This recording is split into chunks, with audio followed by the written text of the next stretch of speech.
Jean-Michel Blanquer, bonjour. Bonjour. Merci d'être avec nous.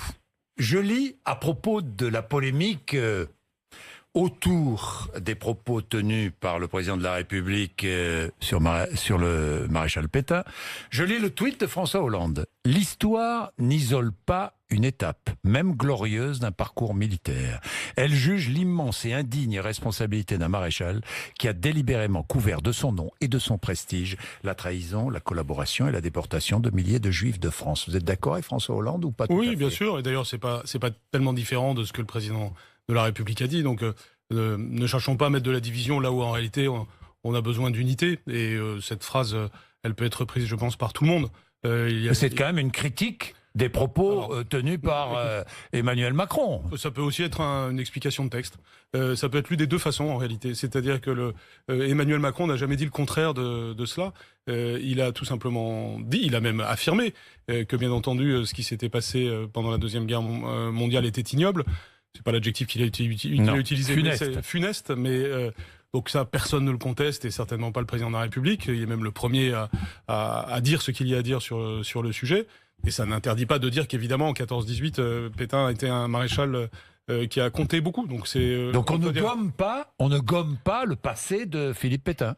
Non, mais c'est parce que c'est impossible. Vous pouvez gommer le passé militaire. Le passé militaire, vous ne pouvez pas le gommer. Il faut distinguer ce qui relève de l'histoire. Et chaque tranche d'histoire s'analyse. Et puis, bien entendu, ce qui relève du jugement qu'un pays a sur les personnes qui ont compté dans ce pays. Et bien entendu, le jugement sur le maréchal Pétain est un jugement négatif du fait de ce qui s'est passé pendant la Deuxième Guerre mondiale. C'est un problème pratiquement philosophique. Vous savez, est-ce que ce que vous avez fait à la fin de votre vie rétroagit sur tout ce que vous avez fait?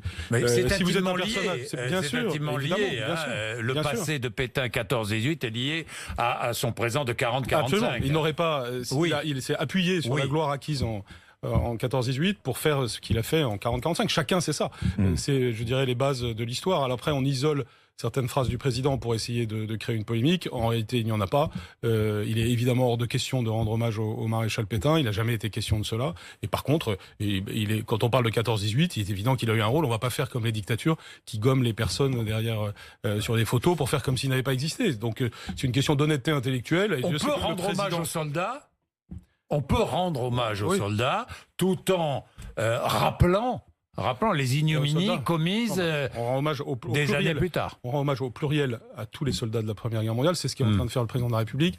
Il le fait d'une manière unique, et c'est pour ça que c'est quand même triste que la polémique publique vienne en quelque sorte entacher ce qui a été fait magnifiquement depuis plusieurs années déjà, parce que cette commémoration française a été très réussie. Je crois qu'il faut rendre hommage à tous ceux dans toute la France qui se sont mobilisés pour célébrer ces 100 ans de l'armistice, et de façon générale depuis 4 ans la Première Guerre mondiale. Il y a un travail public remarquable qui a été fait, et qui bien entendu transcende les clivages. Les Français sont venus porter eux-mêmes leurs archives personnelles. Désormais sur Internet, vous pouvez trouver par exemple des choses sur chaque soldat de France. Il y a un travail d'unité nationale qui s'est réalisé, qui a été en quelque sorte parachevé par le président de la République, qui fait cette itinérance où j'étais avec lui hier, et où on voit justement toute cette France qui est à la fois dans le souvenir, mais aussi dans la projection, dans l'avenir. Tout ça, c'est un travail d'unité. Dans quelques jours, nous aurons 80 chefs d'État et de gouvernement en France pour célébrer l'enjeu de la paix avec toute sa dimension d'actualité.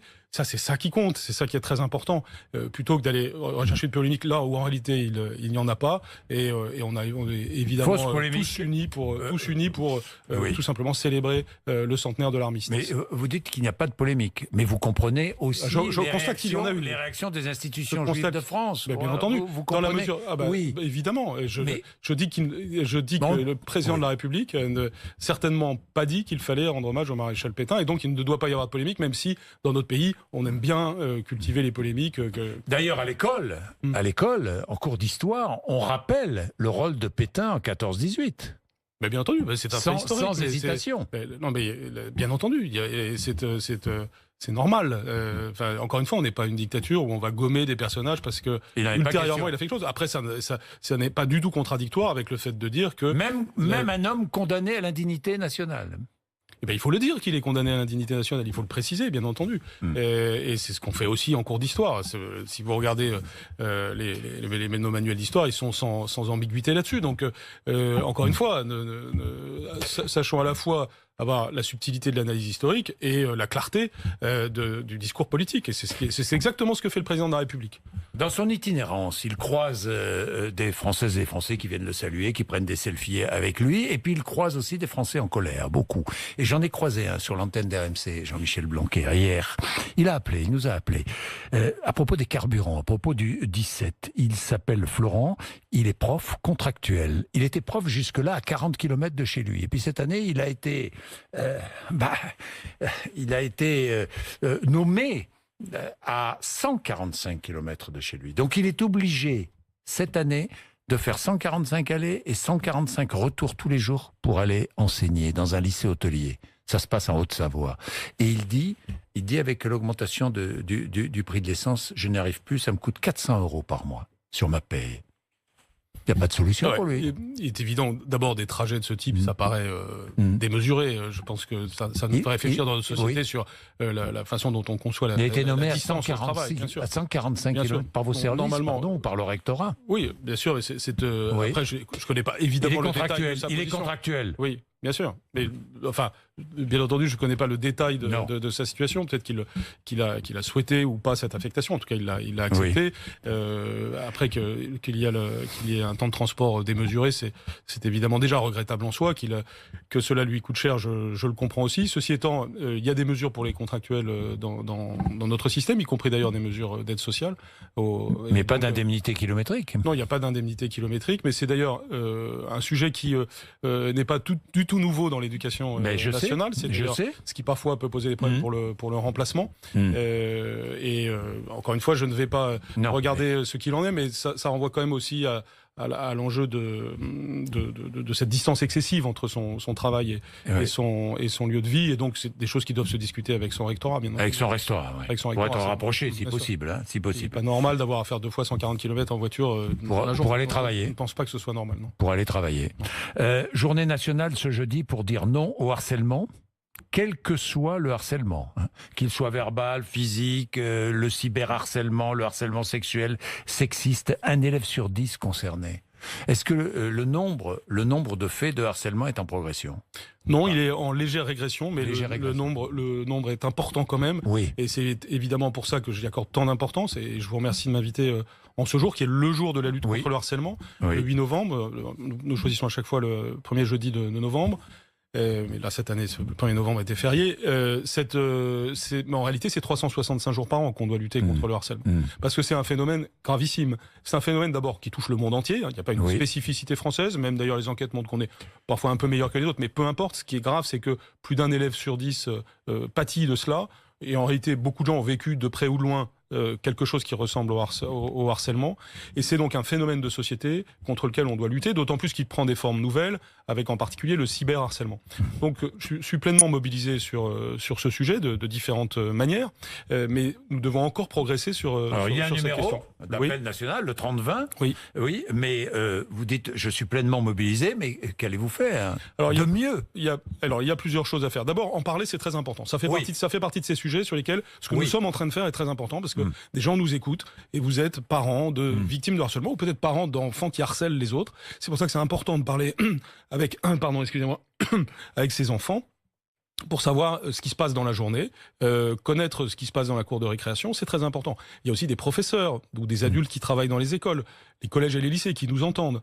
Quand on traverse la cour et qu'on voit des enfants qui se battent ou un enfant harcelé par plusieurs autres, on doit agir. C'est un sujet, si vous voulez, où c'est l'ensemble de la société qui doit se mobiliser. Par ailleurs, nous formons certains élèves à être des ambassadeurs contre le harcèlement, autrement dit à porter ce message établissement par établissement. Et donc nous allons arriver à la systématicité de la présence de ces ambassadeurs dans chaque collège et dans chaque lycée. Et puis nous allons avoir de plus en plus de formations à la médiation chez les enfants.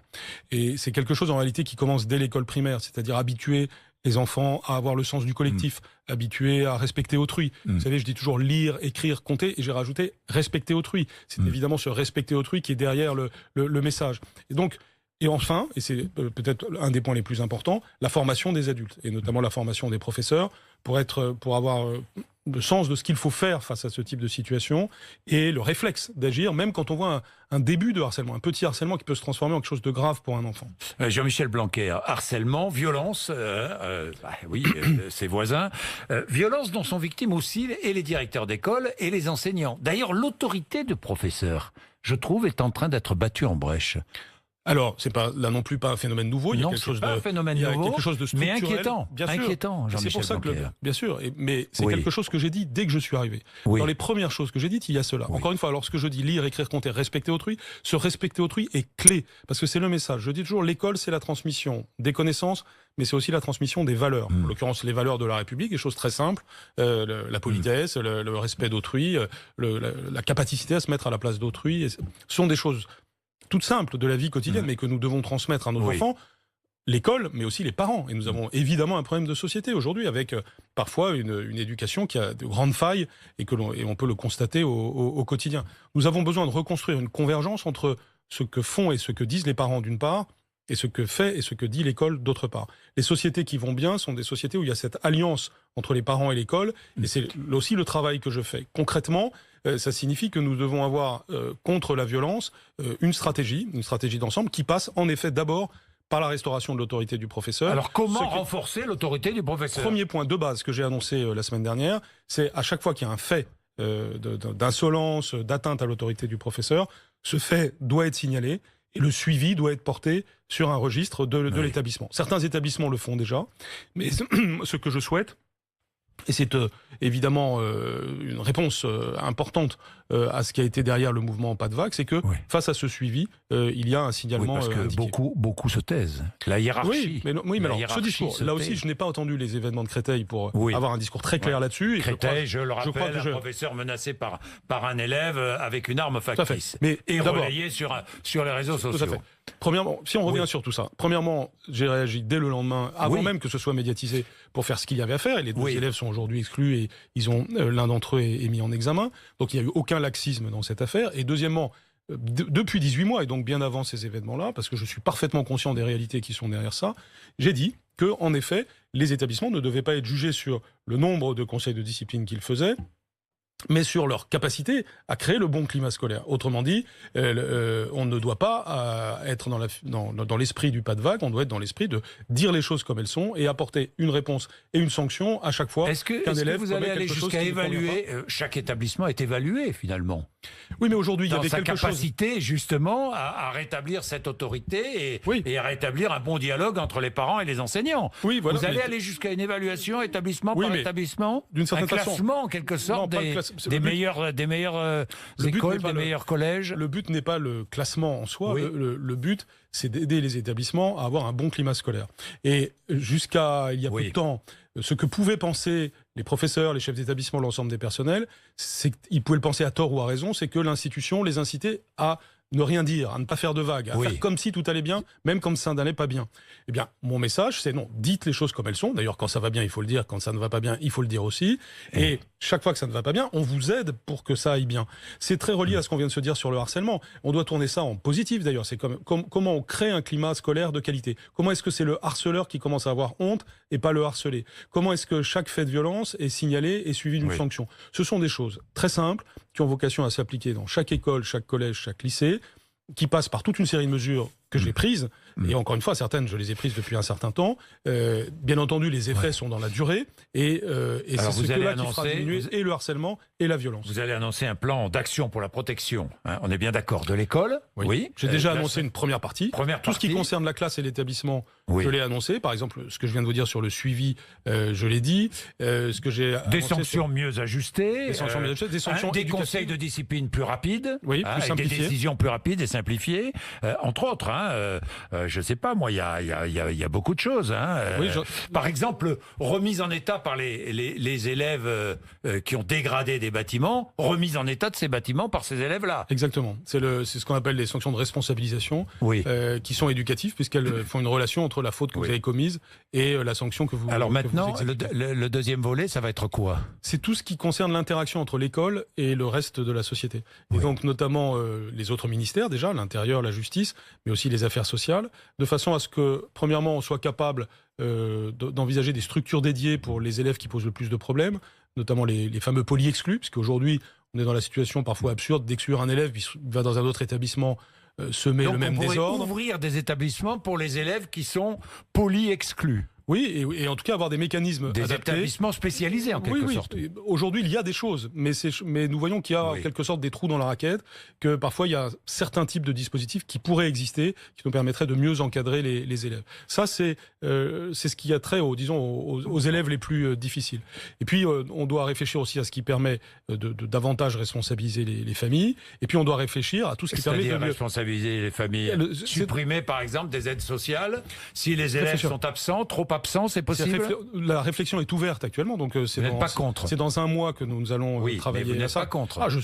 Je suis pour le fait qu'il y ait une convergence famille-école et que donc tout soit mis sur la table. Parce que il n'est pas normal d'avoir des familles qui... Une famille qui ne fait pas ce qu'il faut pour que son enfant aille à l'école pourrait être sanctionnée. C'est évident que quand vous avez une faille éducative, la société, nous avons des droits et des devoirs dans notre société. Vous ne pouvez pas simplement en permanence bénéficier d'une série de prestations, envoyer votre enfant à l'école, éventuellement d'ailleurs lui dire que c'est très bien quand il ne respecte pas les professeurs et n'en subir aucune conséquence. Donc ces familles-là en subiront des conséquences. Oui, mais nous devons réfléchir de quelle façon. Et c'est ce que nous dirons dans un mois. De quelle façon? Ça peut être la suppression d'aides sociales. Aujourd'hui, nous devons...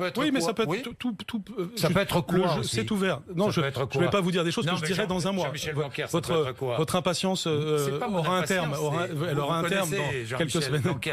C'est pas une impatience, c'est la volonté de savoir. Mais vous saurez. Parce que les Français veulent savoir. Et les auditeurs téléspectateurs veulent savoir. Ils sauront parce que nous ne faisons pas les choses dans la précipitation. Ça sert à rien de faire les matamores sur ces questions et puis simplement en réagissant à chaud. Ce qui est très important, c'est d'avoir une réflexion approfondie pour être efficace. C'est ce que l'on est en train de faire.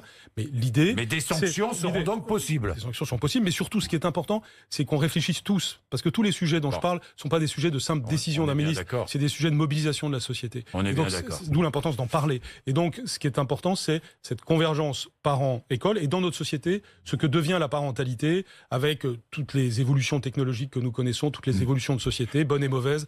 Il faut les prendre en compte pour qu'il y ait une parentalité responsable au XXIe siècle. Alors, la sécurité au sens large, formation à l'exercice de l'autorité pour les enseignants, ça, c'est acquis. Jean-Michel, enfin, c'est acquis, c'est programmé, Jean-Michel Blanquer. Mais moi, juste...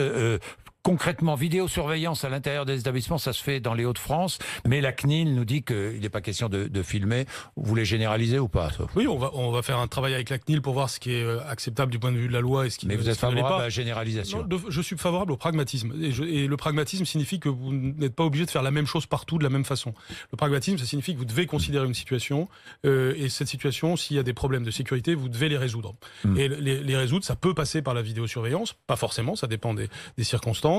Mais pourquoi pas? Mais pourquoi pas? Mais il faut être fermé à rien, si vous voulez. Ce qui nous tue parfois, c'est une sorte de dogmatisme qui nous empêche de faire, alors même que quand on agit pour la sécurité, je le rappelle et je le redis très fortement, on agit pour les plus faibles. Agir pour la sécurité, ça n'a rien de réactionnaire ou de conservateur. C'est tout le contraire. Parce que si vous n'avez pas la sécurité, vous n'avez pas le reste. On a besoin de protéger nos enfants et nos adolescents, et parfois de les protéger vis-à-vis d'eux-mêmes d'ailleurs, puisque un enfant ou un adolescent qui commet des choses contre un autre, on doit aussi lui poser des limites, et c'est lui faire du bien. Alors, que de lui poser des limites. Un nouveau proviseur adjoint nommé dans un lycée, celui de Stein, le lycée Utrio, ça provoque débat, ancien gendarme. Est-ce que vous allez comme ça nommer du personnel d'encadrement dans des établissements en REP ou en REP+, qui en ont besoin, chargés de la sécurité? Pas spécialement en REP et en REP+, d'ailleurs dans toute la France. Ce qui est important, c'est d'avoir... Quand il y aura un référent sécurité dans chaque établissement? Non, pas dans chaque établissement. Chaque fois que c'est nécessaire. Chaque fois que c'est nécessaire. Regardez, j'ai déjà cité à votre micro le cas du lycée Gallieni à Toulouse. Oui. Il y avait du désordre. Ce désordre, on a décidé de prendre à bras-le-corps ce désordre parce que moins de 10% des élèves semaient le désordre au détriment de tous les autres, et y compris des adultes. On a remis de l'ordre. Et une des choses par lesquelles on est passé, c'était la nomination d'un proviseur adjoint en charge de la sécurité. C'est évidemment pas la seule solution. Vous comprenez la colère de certains enseignants du lycée Utrio d'Austin, qui dit c'est un ancien gendarme, chef d'escadron. Non seulement je ne comprends pas, mais je trouve ça scandaleux. Leur réaction, c'est inacceptable en réalité. D'abord parce que les choses se passent dans les formes, c'est-à-dire que le proviseur adjoint qui a été nommé est une personne qui a été prévue d'ailleurs avant les événements de Créteil, ce qui vous montre d'ailleurs qu'on travaille structurellement sur ces sujets. Mais il vient d'un secteur de la fonction publique, en l'occurrence la gendarmerie, mais ça pourrait être un autre secteur, selon des règles tout à fait normales. Il pourrait venir de toute autre administration, du ministère de la Culture, du ministère des Sports, de ce que l'on voudra. C'est tout à fait dans les règles que cela s'est passé. Et bien entendu, je suis tout à fait fier qu'on puisse avoir des cadres qui viennent d'autres administrations, y compris de la gendarmerie, ce qui en effet le prédispose à avoir une vision de la sécurité accentuée. Les mêmes enseignants, il y a quelques semaines, me demandaient de résoudre les problèmes de sécurité à Stein. Nous avons fait ce qu'il fallait à l'extérieur avec la police pour que l'ordre soit rétabli et à l'intérieur maintenant pour que tout simplement les règles soient respectées au bénéfice des professeurs. Alors quand on dit les professeurs, c'est pas forcément tous. Hein. Oui. Ils sont.